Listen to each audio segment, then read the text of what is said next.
¿Está bien? Ya, estoy perdida en mis láminas. Ya, estábamos acá, ¿no es cierto? Que los episodios paroxísticos pueden ser no epilépticos y epilépticos. Los no epilépticos, vamos a ver que son las crisis anóxicas. ¿Qué son las crisis anóxicas?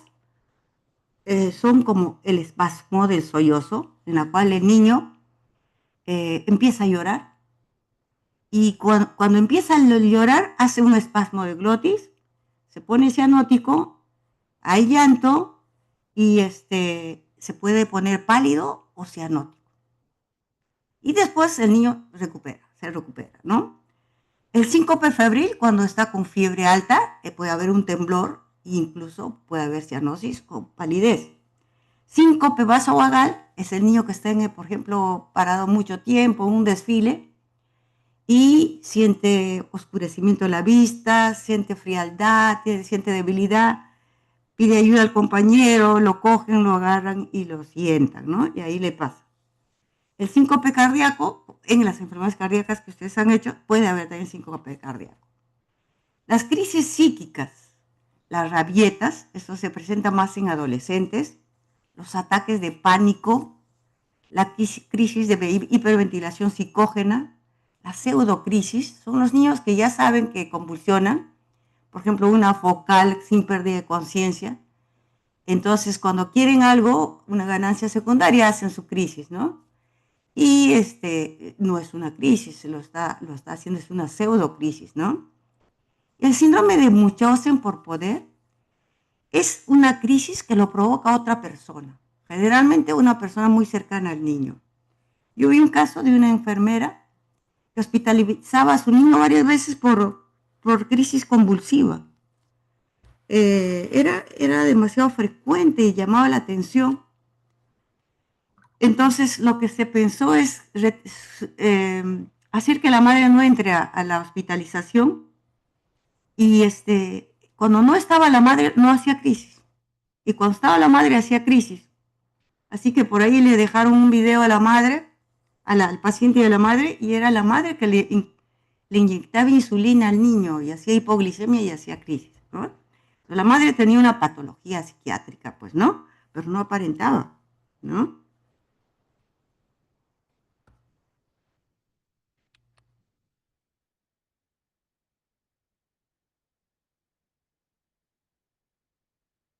Las crisis de los trastornos motores paroxísticos, por ejemplo, los tics, la mioclonía benigna del lactante.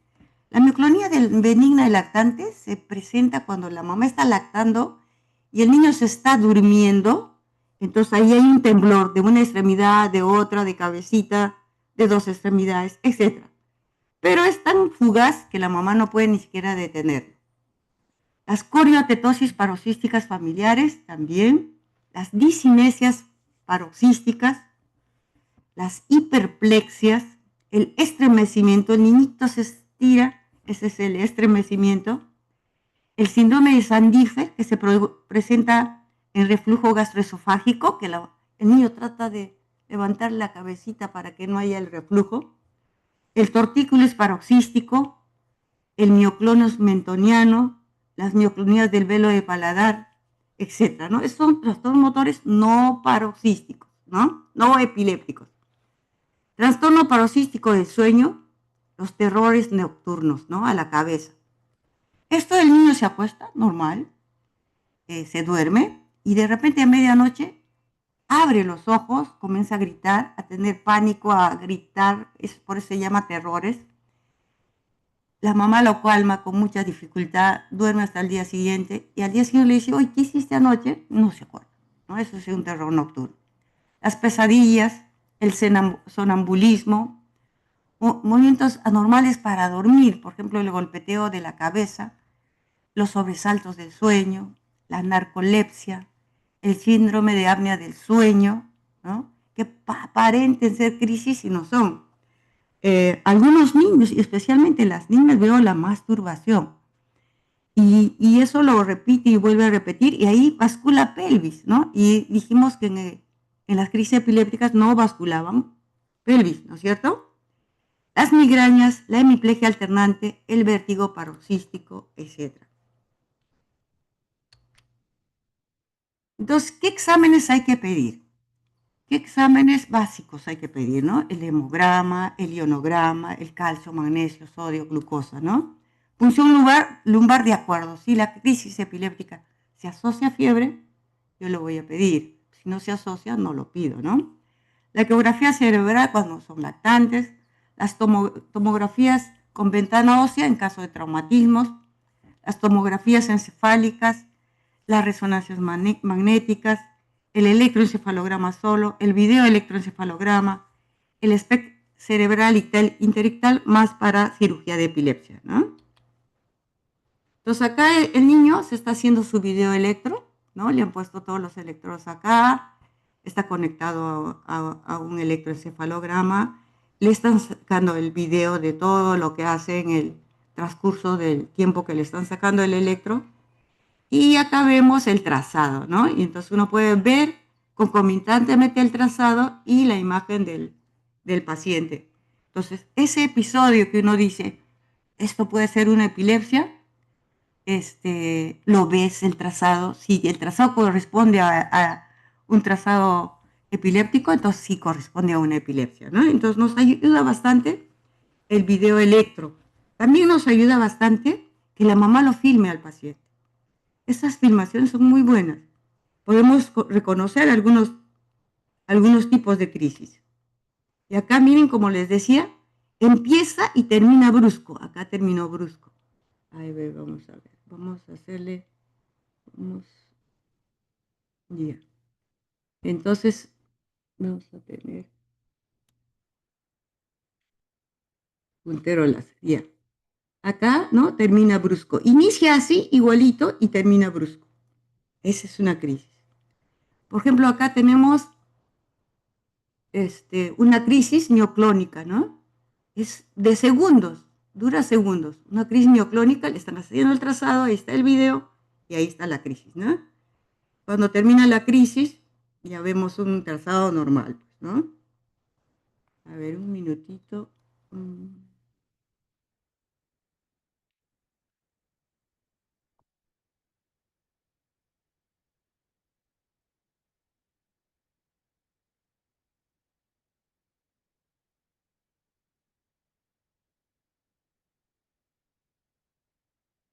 Ya, las crisis epilépticas pueden ser crisis epilépticas aisladas o únicas. O sea, el paciente tiene solo una crisis epiléptica. Es la primera manifestación paroxística de origen epiléptico. Suele ser focal o tónico-clónico. La etiopatogenia espontánea y a veces se identifica factores facilitadores. Factores de riesgo, ¿no? Los factores de riesgo, un 50% va a presentar una nueva crisis los próximos meses y un 50% no va a convulsionar. Por eso que cuando tenemos una primera crisis, pues no damos tratamiento, ¿no? No damos tratamiento, porque un 50% va a ser otras crisis, en la segunda podemos empezar tratamiento, pero en la primera no, ¿no? ¿En qué casos se incrementa el riesgo? En menores de 2 años, en un examen neurológico anormal, en las convulsiones febriles previas, en los antecedentes familiares de epilepsia, o cuando es otro tipo de crisis, ¿no? No es la focal ni la tónico-clónica, sino es una crisis de ausencia, por ejemplo, ¿no? Entonces, cuando es otro tipo de crisis, también es posible que recurra, ¿no? Y cuando yo le hago un electro y es anormal. El diagnóstico diferencial de una primera crisis hay que hacerlo con síncope vasovagal reflejo, con espasmo del sollozo, lo que hemos hablado, uh, con síncope febril, con síncope cardíaco, con trastornos paroxísticos durante el sueño. El terror nocturno me llega como a descartar epilepsia, varios pacientes. Primera crisis de migraña acompañado de síntomas neurológicos. Crisis psicógenos o histeria, ¿no? Y como es la primera vez, uno no sabe si es una histeria o una crisis, ¿no? A veces. Entonces acá no comenzar tratamiento en la primera crisis. ¿Por qué? Porque el riesgo de recurrencia es de 50%.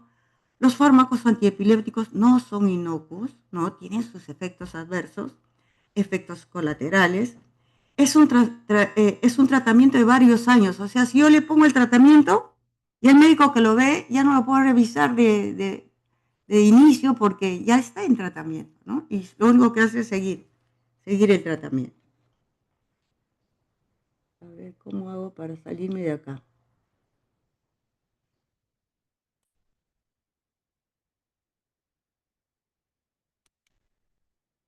No sé. Ay, no sé. Ok. La crisis febril. Ahí puedo. Ay, sí, se sale. Ya. Última admisión. Yo les dije, entren temprano, ¿no? La crisis convulsiva febril. Esto es una patología muy frecuente en niños, ¿no? Esta crisis se asocia a fiebre en ausencia de infección del sistema nervioso central.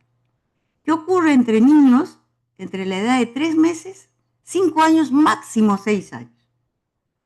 Generalmente ocurre dentro de las primeras 24 horas del proceso febril. Las crisis pueden ser tónicas, clónicas, tónico-clónicas, de corta duración y rápida recuperación. La causa más común son las infecciones virales del tracto respiratorio superior y esto es hereditario. Entonces hay que preguntar a los padres, ¿es que hay alguno de la familia que convulsione por fiebre? ¿No? Herencia autosómica dominante con penetrancia incompleta y expresión variable. Prevalece entre el 2 al 5%.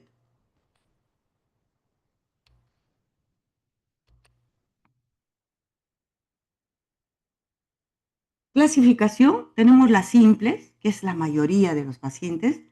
Tienen crisis menor de 15 minutos, son crisis generalizadas, el examen neurológico es normal, el desarrollo es normal, la historia familiar de convulsión febril es positiva y la historia familiar de epilepsia es negativa. La compleja es menor, ¿no? Es solo un 27%, hay alteración del desarrollo psicomotor, el examen neurológico es anormal, la crisis es focal, la duración es mayor de 15 minutos y la historia familiar de epilepsia es positiva. Y la recurrente, que sería de 45%, es estas crisis simple o compleja que recurre, que vuelve a presentar y vuelve a presentar. El diagnóstico se hace como en todo en medicina, historia clínica bien hecha, ¿no? Puntual. Incluso le pedimos el video a la mamá para saber si es crisis o no. Si es una crisis febril, primera crisis febril de un lactante, la punción lumbar es obligatoria en menores de 12 meses. En mayores entre 12 y 18 hay que evaluarlo bien y mayores de 18 meses también, ¿no? Hay que hacer una evaluación, hacer una tomografía, etcétera. Pero en menores de 12 meses, su primera crisis convulsiva febril, hay que hacerle PL. El electroencefalograma no ayuda mucho, puede estar lento, ¿no? Y el pronóstico es bueno a largo plazo. El diagnóstico diferencial hay que hacerlo con síncope febril, con infección del sistema nervioso, con delirio febril, con epilepsia mioclónica. A veces los niños que tienen epilepsia hacen fiebre y convulsionan, ¿no? Porque el umbral de la fiebre, el umbral de la convulsión, la fiebre lo baja. Entonces, por eso que convulsionan. Las encefalopatías agudas, las intoxicaciones medicamentosas. Eh, la crisis febril simple, sin riesgo de recurrencia, no requiere tratamiento. Las crisis febriles con riesgo de recurrencia, podríamos darle tratamiento intermitente de diazepam de 0,5 miligramos kilodosis por vía rectal o 0,3 miligramos kilodosis vía oral cada 12 horas durante la enfermedad febril, ¿no? Solo podemos darle la profilaxis en la enfermedad febril. Pero También hay una profilaxis continua en qué pacientes en la que la fiebre sube muy rápidamente y la mamá no tiene tiempo a hacer nada, o cuando viven muy lejos del hospital, o cuando la mamá no sabe manejar una crisis febril. Entonces, en todo eso, dependiendo de cada paciente, podemos darle un tratamiento continuo, ¿no? A ver, vamos a ver.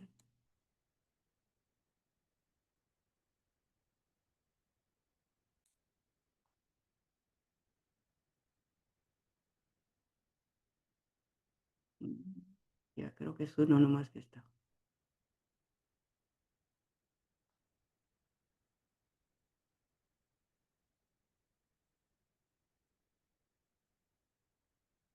Ya. Ok, entonces, ese es el tratamiento de la convulsión febril.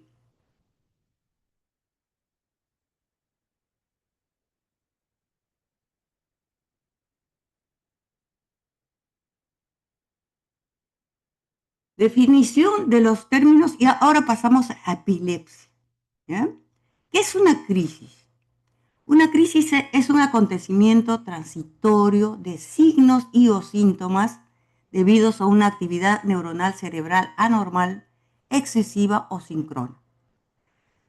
En la crisis puede haber fenómenos positivos como fenómenos negativos. Los positivos son motores, o sea, cuando se mueve el niño, ¿no? Sacudidas clónicas, sacudidas mioclónicas, tónicas, se pone duro el niño, ¿no? Psíquicas o sensoriales. A ver, psíquicas, a veces se agita el niño, ¿no? No sabe qué le pasa, pero se agita. O sensoriales, tiene la sensación de que se le adormece alguna parte del cuerpo, de la boca, etc.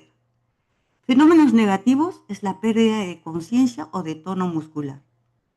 Entonces, pierde la conciencia o el tono muscular. Cuando pierde la conciencia, una ausencia. Cuando pierde el tono muscular, una crisis atónica. Entonces, cuando decimos ya epilepsia, es un trastorno del cerebro caracterizado por una predisposición para generar crisis epiléptica y por las consecuencias neurobiológicas, cognitivas, psicológicas y sociales de esta condición. Se caracteriza por crisis recurrentes. O sea, una crisis no es epilepsia, ¿no? De dos o más tiene que ser. Inducido por una disfunción brusca de neuronas cerebrales. Y el síndrome epiléptico es un complejo de signos y síntomas que definen una condición epiléptica única. ¿Cuál es la clasificación? Desde hace mucho tiempo se trataba de clasificar la epilepsia para poder conversar entre colegas, para poder hacer trabajos, para hacer trabajos multicéntricos, etcétera, ¿no? Entonces, se clasificó en 1961 y se separó las epilepsias parciales y las generalizadas. En Kioto, en 1981, ya se incluyó la clínica, que ya estaba incluida en la primera, el electroencefalograma y el sustrato anatómico. O sea, qué cosa está lesionado, ¿no? En Nueva Delhi, en 1989, fue topográfico y etiológico. ¿Y a qué le pasaba a ese tejido que estaba lesionado? La clasificación del 2010 de ILAE y después la clasificación del 2017 de ILAE. Vamos a ver cada una de las clasificaciones. Entonces, crisis parciales, cuando la crisis empieza en un hemisferio, ¿no? Puede haber con alteración de conciencia o sin alteración de conciencia. Cuando es con alteración de conciencia es compleja. Las crisis parciales que se generalizan secundariamente puede ser una parcial que se generaliza secundariamente. Y las generalizadas están las ausencias, las mioclónicas, las clónicas, las tónicas, las tónico-clónicas, las atónicas o astáticas o aquinéticas también dice, ¿no? En las crisis no clasificadas y el estado convulsivo, así estaban clasificadas, ¿no? Después ya tenemos del 2010, se mantiene la dicotomía de las crisis generalizadas y focales, ¿no? Los espasmos epilépticos aparecen, esto es ya de pediatría, ¿no? Espasmos epilépticos que aparecen en esa clasificación y las epilepsias van a buscarse la etiología y se van a encontrar que pueden ser genéticas, estructurales o metabólicas y de causa no conocida. A ver, vamos a ver el último. No, todos ya están, ¿no? Listo. Ok. Bien, pues entonces, el ILAE en 2017 dice, las crisis generalizadas se pueden originar en un punto de la corteza, pero estas alcanzan rápidamente las redes neuronales y lo distribuyen bilateralmente, ¿no? Es tan veloz que se distribuye rápidamente en todo el encéfalo. Mientras que las crisis focales se originan en una red limitada a un hemisferio y no se distribuyen rápidamente, ¿no? Pueden pasar discretamente o localizarse en el otro hemisferio, pero es muy poco probable. Entonces, a esas les decimos focales. Criterios para caracterizar una epilepsia. Hay que pensar, ¿qué edad tiene mi paciente? O sea, si yo a ustedes les pregunto, un, un escolar y pongo una epilepsia de lactante, entonces ustedes ya no tienen que pensar, ¿no? Tienen que decir, ¿qué edad tiene mi paciente? Y de acuerdo a qué epilepsia es frecuente en esa edad, ustedes piensan en ese tipo de epilepsia, ¿no? Entonces, siempre es edad dependiente. Si hay o no hay trastorno de desarrollo, si hay alteración o no cognitiva, cómo va en el colegio, aprende, no aprende, etc. Si hay alteración en mi examen clínico neurológico, ¿no? ¿Qué características tiene el electro? ¿Cuáles son los factores que precipitan la crisis? ¿Cuál es la relación de la crisis con el ritmo vigilia-sueño? ¿Solo le dan el despierto? Sí, doctora, solo despierto. Solo le dan el sueño. Hay diferentes tipos de crisis que solo le dan el sueño, o solo le dan vigilia, o le dan los dos, ¿no? Pues todo eso hay que averiguar cuando uno está hablando de epilepsia. Entonces, dependiendo, acá es las epilepsias de todas las edades, ¿no? Entonces, primero caracterizan el tipo de crisis. ¿Es focal? ¿Es generalizado? ¿O no sé? Después, ¿qué tipo de epilepsia, no? Primero es tipo de crisis. ¿De qué tipo de epilepsia estoy hablando? Epilepsias focales, epilepsias generalizadas, epilepsias combinadas, puede ser algunas crisis focales, otras generalizadas, y otro que yo no conozco, ¿no? Y los síndromes epilépticos, que lo vamos a ver después, ¿no? Los síndromes epilépticos. Cuando ya tengo mi síndrome epiléptico, pienso en la etiología. ¿Qué etiología tiene? ¿Es estructural? Hemos visto paquigiria, eh, hemos visto encefalopatía hipoxiquisquémica, ¿no? Todo eso son estructurales. Eh, Después vamos a la genética. ¿No será genética? ¿No? ¿No será infecciosa? ¿No será metabólica? ¿Será autoinmune, inmune? ¿O no conozco la causa? Y lo otro que es bastante importante es ver qué comorbilidad tiene mi paciente. Ah, ya, es epiléptico, pero también tiene déficit cognitivo. O es epiléptico y tiene TEA, ¿no? O tiene TDAH, etcétera, ¿no? O siempre se hospitaliza por neumonías, etcétera. Esa es su comorbilidad. Entonces, en la causa estructural vamos a ver muchas causas. La polimicrogiria, que hablamos en la primera clase, ¿no? Que había trastornos de la migración neuronal y había polimicrogiria, habían displasias corticales, ¿no? Habían paquigiria, había lisencefalia. Todo eso, ¿no? Es una alteración de la migración neuronal, ¿no? Los síndromes neurocutáneos, el síndrome de Sturge-Weber y la esclerosis tuberosa, ¿no? Cada uno es diferente, ¿no? Cada uno tiene su mancha, su mácula en piel diferente. Eso lo vamos a ver después. Las heterotopías, o sea, justo estas neuronas de acá que debieran haber ido, que debieran haber migrado a la corteza, no han migrado y se han quedado en sustancia blanca. Y ese grupo de neuronas va a hacer que convulsione el niño.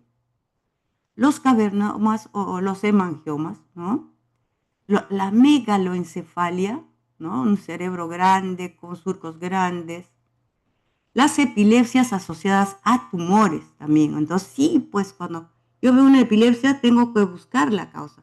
No vaya a ser que sea un tumor, ¿no? Y ya lo vea cuando ya ha invadido todo el cerebro. Entonces, los ganglioneuromas, los pleomórficos, los astrocitomas, etc. Y por último, las esclerosis mesotemporales, ¿no? Es la esclerosis que se da en el temporal y se presenta generalmente en los niños que han hecho convulsión febril. Y estas lesiones son fácilmente operables si hacemos el diagnóstico y le quitamos la epilepsia y no toma ningún medicamento antiepiléptico, ¿no? Las convulsiones o epilepsias neonatales, acá están las causas, ¿no? En niños, en neonatos, ¿cuál es la primera causa? La encefalopatía hipóxica isquémica. Después vienen las infecciosas, las vasculares, las malformaciones cerebrales, las genéticas, las metabólicas y un grupito que desconocemos la causa, ¿no? Entonces, etiología de acuerdo al grupo etario. Ya hemos dicho de los neonatos, a la cabeza, encefalopatía hipóxica isquémica. En lactantes, las infecciones. Y como habíamos hablado, la convulsión febril, porque empieza a los 3 meses, toda la etapa de lactante aparece, ¿no?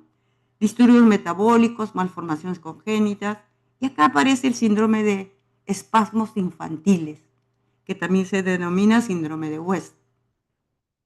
Intoxicaciones postvacunal, porque en esta etapa le vacunan a todos los niños, las infecciones TORCH y los traumatismos. Y acá está la heterogeneidad genética, ¿no? De las encefalopatías epilépticas. Todas las causas epilépticas que cada día se van descubriendo una a una las causas epilépticas. ¿En qué pacientes yo debería solicitar un estudio genético? En epilepsias de inicio en periodo neonatal y antes de los 3 meses de vida. En todos los neonatos que tengan epilepsia hay que pedir. Y los lactantitos pequeñitos. En las encefalopatías epilépticas. En las epilepsias mioclónicas progresivas o en el contexto de enfermedad neurodegenerativa o sospecha de enfermedad metabólica. Si hay regresión psicomotora, hay epilepsia, tengo que pedir el estudio genético. En las epilepsias con discapacidad cognitiva, con TEA, con autismo, con dismorfias y otras comorbilidades, ¿no? Entonces, en ellos hay que estar pensando en su estudio genético. ¿Por qué solicitamos exámenes genéticos en epilepsia? ¿Cuál sería su utilidad? Primero, que termina la odisea del padre en buscar el diagnóstico, ¿no? Y del médico también, porque es una odisea entre médico y paciente, ¿no? El padre del niño. En la posibilidad de la medicina de precisión, ¿no?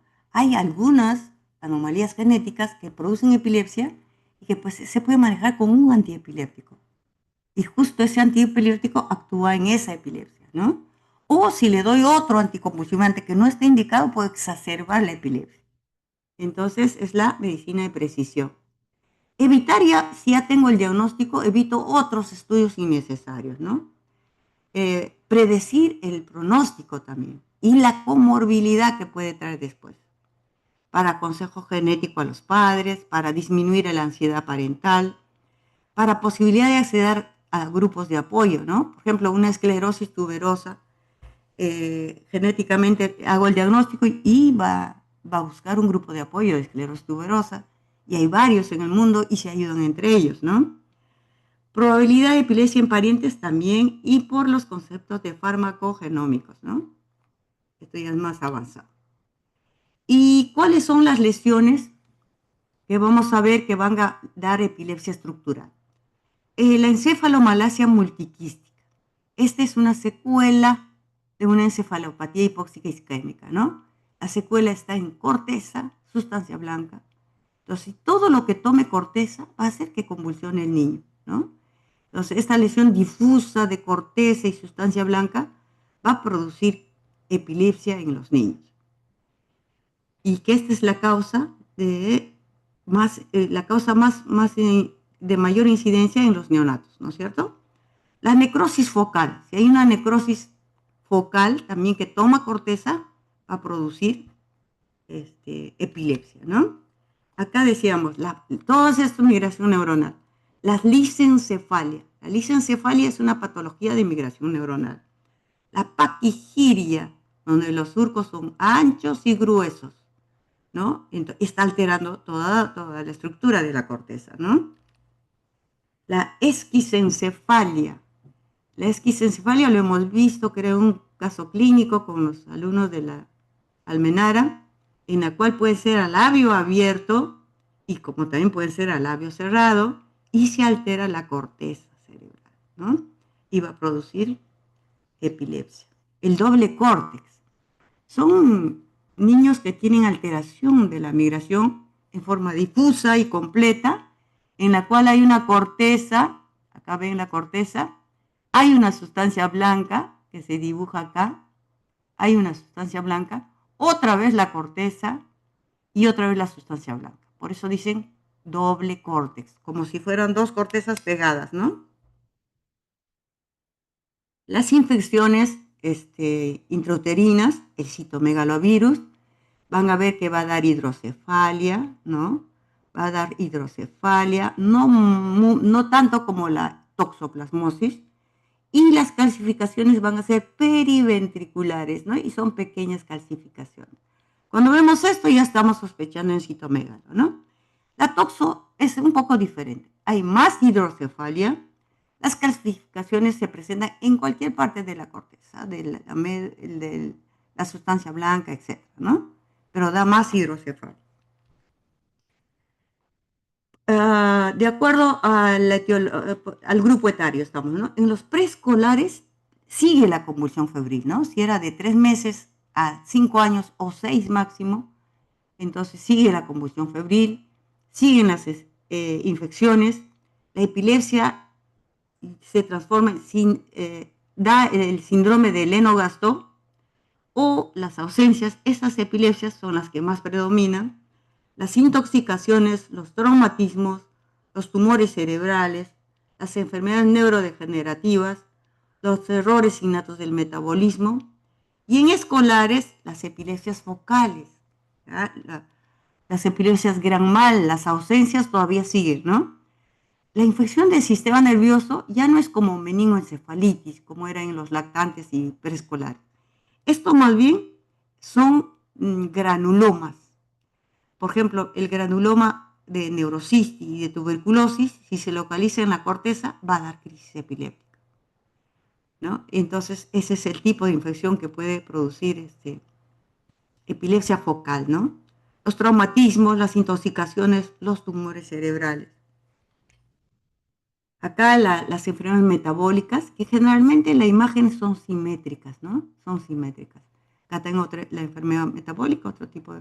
Es la misma, pero otra forma de comprometer el encéfalo con una atrofia cerebral, ¿no? Progresiva, ven, una atrofia marcada. Y ahí está tomando corteza también, ¿no? Las esclerosis tuberosas, ¿ya? Podemos ver unas máculas, ¿no? Acrómicas en la piel, por eso que siempre pregunto a los pacientes que convulsionan, ¿no tiene alguna mancha por ahí en su cuerpo? Marroncita, manchas café con leche o manchas acrómicas. O sea, a veces me hacen ver esto y me dicen, doctor, acá tiene una mancha y ya le estoy haciendo el diagnóstico de esclerosis tuberosa, ¿no? Y cuando ya es adolescente, entre 10 a 14 años, aparece a ver los tuberomas en la cara, que se asemejan un poquito al acné, pero no es acné, ¿no? Y en cerebro vamos a ver lesiones múltiples en la corteza, en la sustancia blanca, incluso en los ventrículos puedo ver, ¿no? Y acá en la resonancia que veo mejor, hay múltiples lesiones, corteza, subcorticales, corteza, acá también y acá. Y también en el ventrículo, ¿no? Entonces, todos los que toman corteza van a producir epilepsia, ¿no? Entonces, epilepsia con máculas acrómicas, y si ya es más grandecito, le veo estas lesiones en la carita, ya lo hago el diagnóstico, ¿no? Rápidamente. Y este es la queumatosis encéfalo-trigeminal, ¿no? Este es un niñito más blanquito y se ve la mancha vinoporto, ¿no? En la cara. en la inervación, la inervación que hace el trigémino, por eso es angiomatosis encéfalo-trigeminal. Y en una niña más morochita también se ve, ¿no? Incluso compromete los ojitos, ¿no? Y esto, ¿qué va a pasar en el cerebro de estos niños? Tenemos todos este tipo de lesiones, ¿no? La angiomatosis. La angiomatosis que está en reborde de la corteza, ¿no?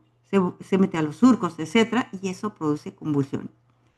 Este es el único caso en la cual, cuando veo esta imagen, ¿no? Y veo la carita del niño con la mancha vino porto, le puedo empezar ya en la primera convulsión ya empezar el tratamiento, ¿no? Porque es segurísimo que va a recaer, ¿no? Es segurísimo, y mejor ya empiezo el tratamiento.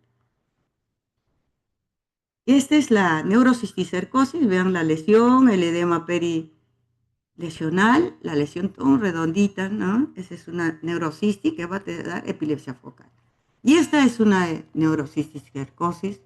Esta es una lámina un poco antigua. La he puesto porque así había neurocisticercosis hace pocos años, ¿no?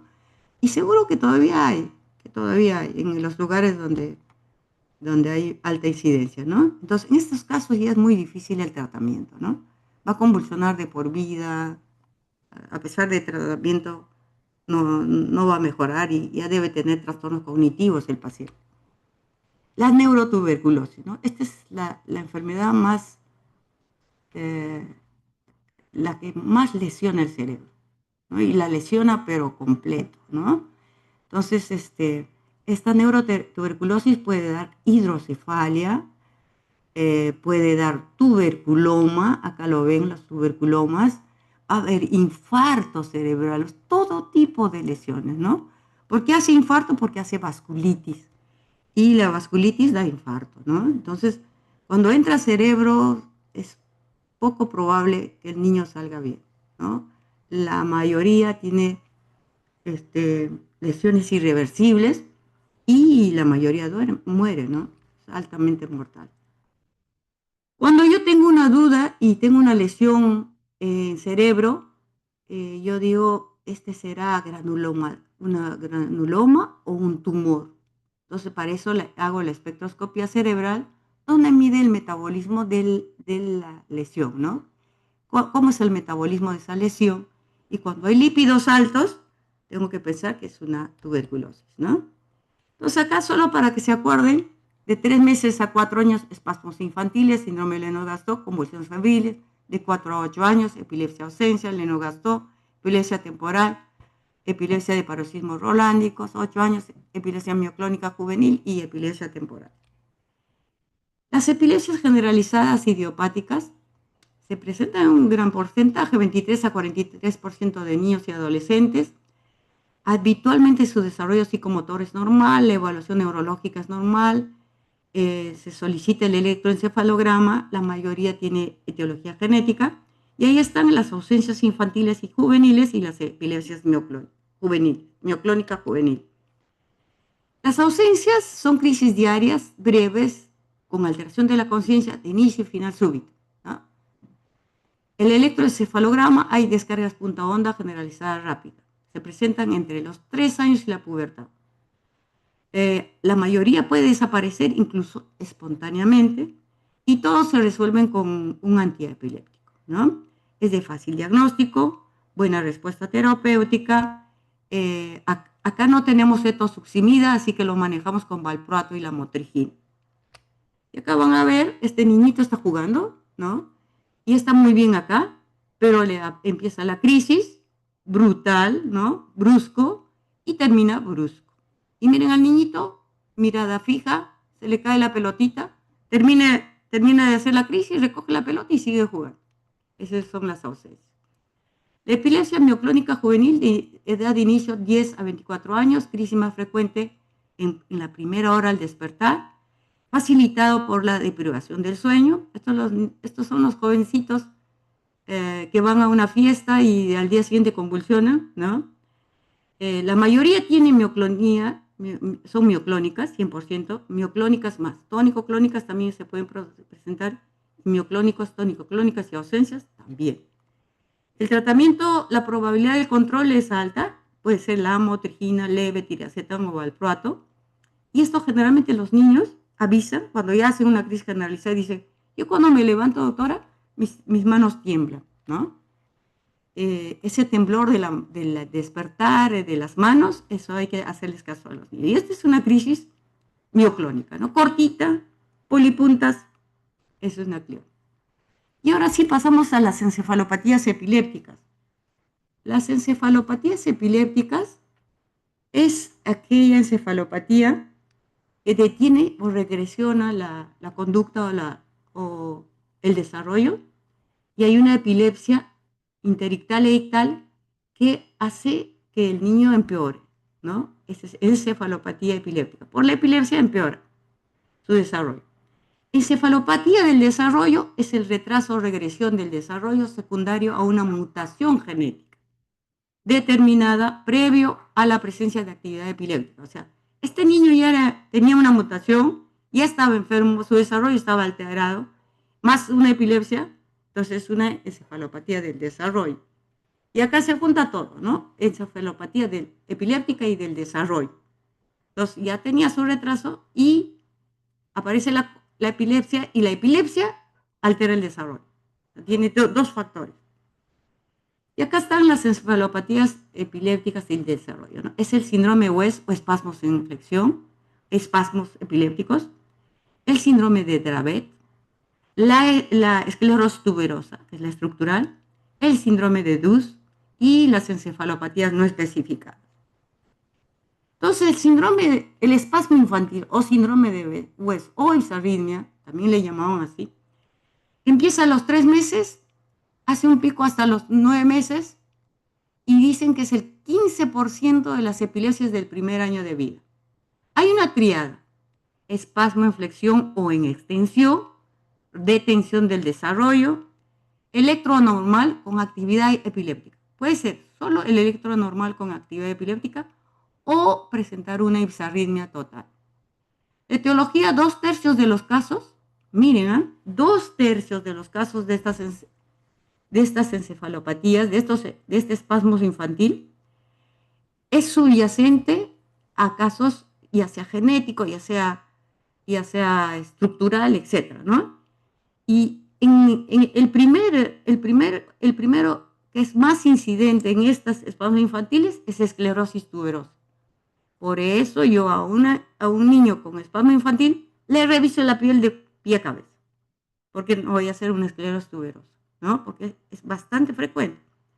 Las malformaciones cerebrales, las anomalías cromosómicas, la trisomía 21, las encefalopatías prenatales tóxicas e infecciosas, encefalopatías anóxica isquémica, traumatismos y tumores. Pero la cabeza, la esclerosis tuberosa, ¿no? Entonces, este es el tipo de crisis. El niñito está ahí descansando, durmiendo o despierto, y aparece un espasmo en flexión. Se hace un nudo y después se deshace. Pero ahí llora y se pone rojo y suda el niño, ¿no?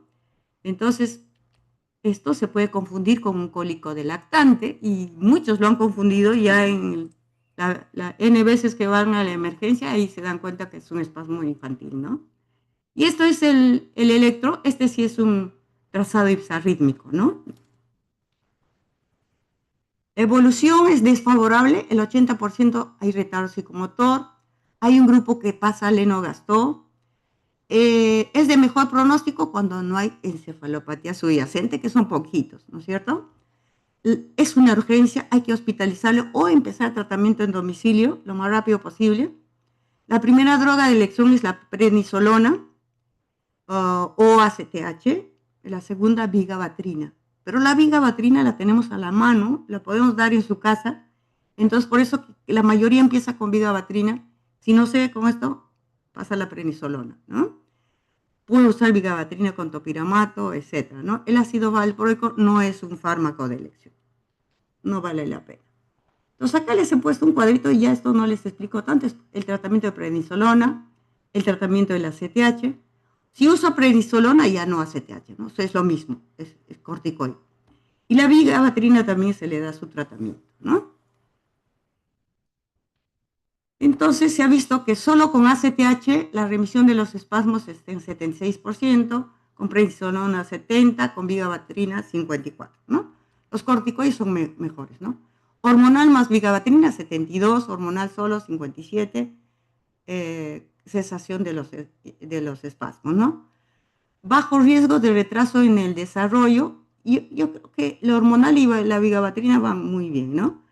Alto riesgo del desarrollo, bueno, yo no sé, no lo puedo, no sé qué han puesto ahí.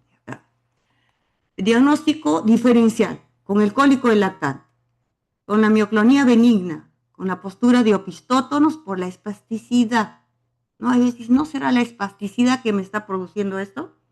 El reflujo gastroesofágico, la hiperreflexia, el moro exagerado, las crisis de estremecimiento. Cuando la mamá nos trae firmadito, al toque le damos, ¿no? Es sí es, no es. Si la mamá me lo describe, me puedo confundir. Y con las epilepsias también, ¿no? La epilepsia mioclónica del lactante, la encefalopatía mioclónica precoz o síndrome de Ohtahara, etc.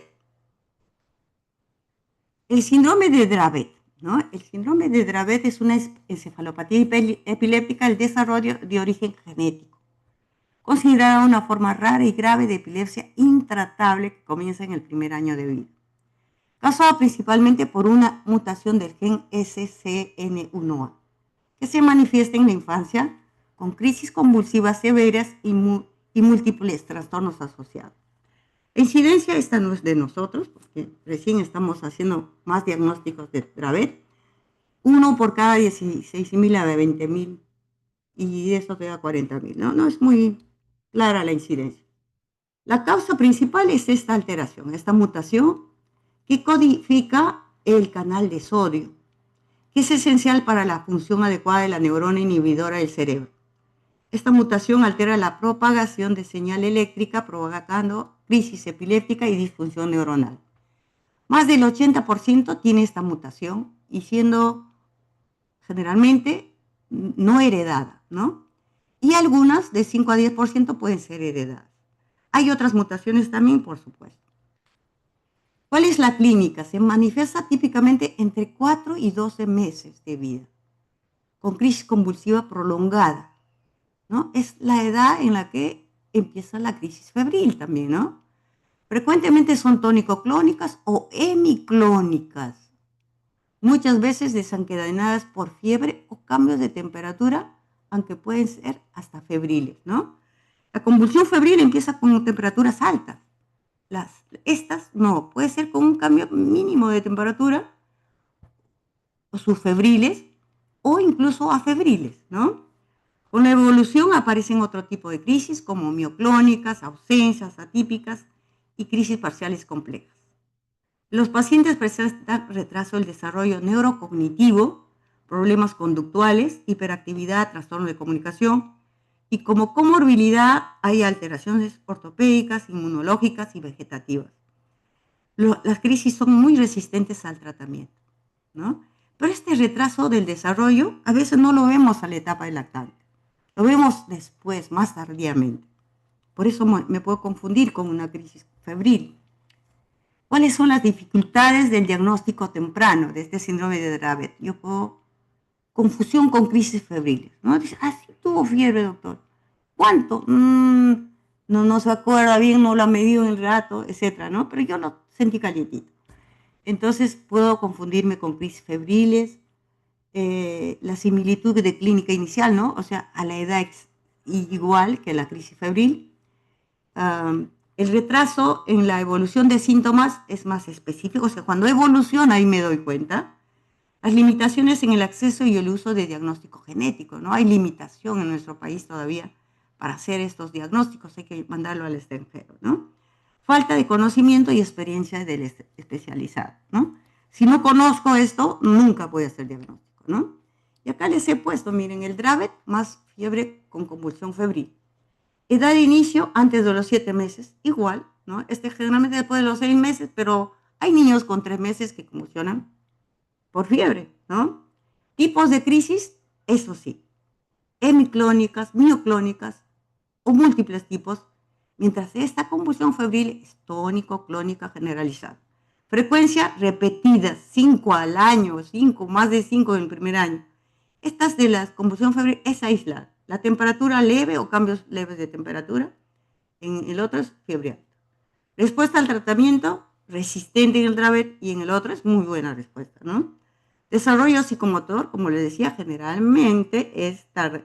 Hay retraso y problemas neuroconductuales, pero ya cuando es preescolar. En el otro es normal.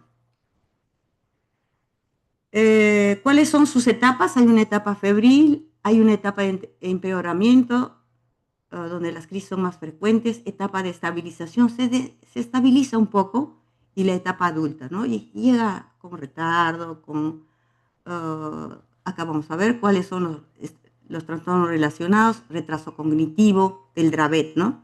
Trastornos ortopédicos, experimenta pérdida de densidad ósea en los adolescentes y aumento de riesgo de fracturas, ¿no? Muerte súbita también hay en estos niños.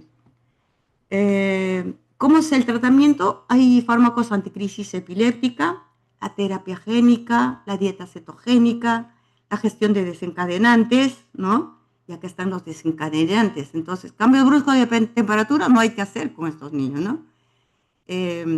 Mira, cambio brusco de temperatura corporal, baño, calor, ejercicio físico, varias cosas, ¿no? No solamente la temperatura, el ejercicio físico, el baño, el calor, etc. Cuadro de fiebre, sobreesfuerzo físico, emociones fuertes, risa, llanto, sobresalto. Y también estímulos visuales, ¿no? Estimulación del nervio vago, también se usa en ellos. Tratamiento de estado epiléptico es difícil y crítico. Y terapias complementarias, ¿no? Hay otro síndrome que se llama Lennox-Gastaut, que se presenta ya en niños mayorcitos, ¿no? Constituye de 5 a 10% de los desórdenes convulsivos.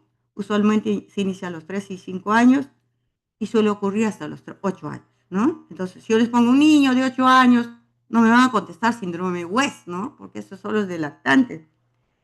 Solo el 2 al 4% de los casos hay historia familiar de epilepsia. O sea, puede presentarse de nuevo, ¿no? Sin que la familia tenga epilepsia.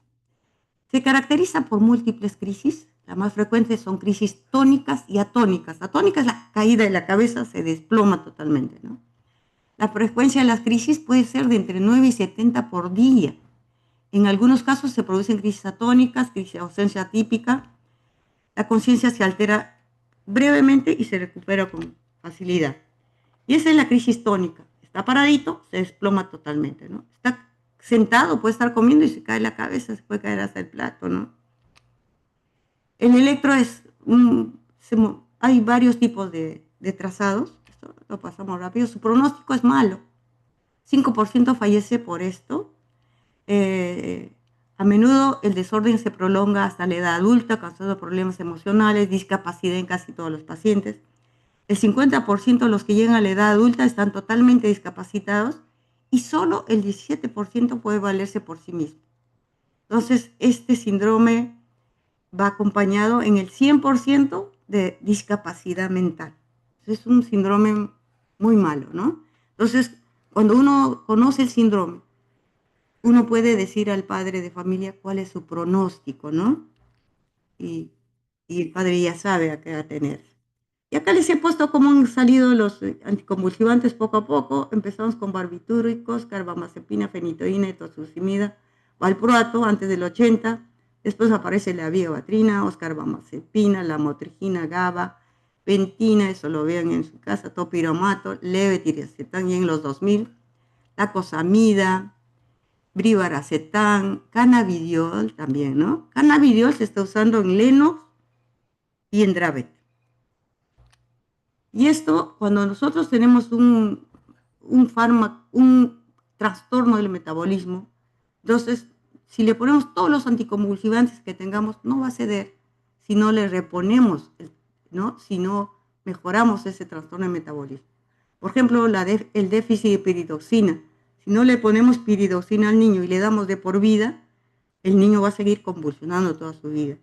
Es por eso la importancia de encontrar la etiología de la epilepsia. Esta es la cirugía de epilepsia, ¿no? en la cual uno encuentra el foco. Si es un solo foco, puede hacer una cirugía de epilepsia. Este es un caso de esclerosis tuberosa que tiene varios focos, entonces lo que hacen es sacar al foco que está produciendo más epilepsia, ¿no? Este es el estimulador del nervio vago, es un aparatito que se pone en el nervio vago, se le estimula para que no haya más crisis o que suspenda la crisis, ¿no?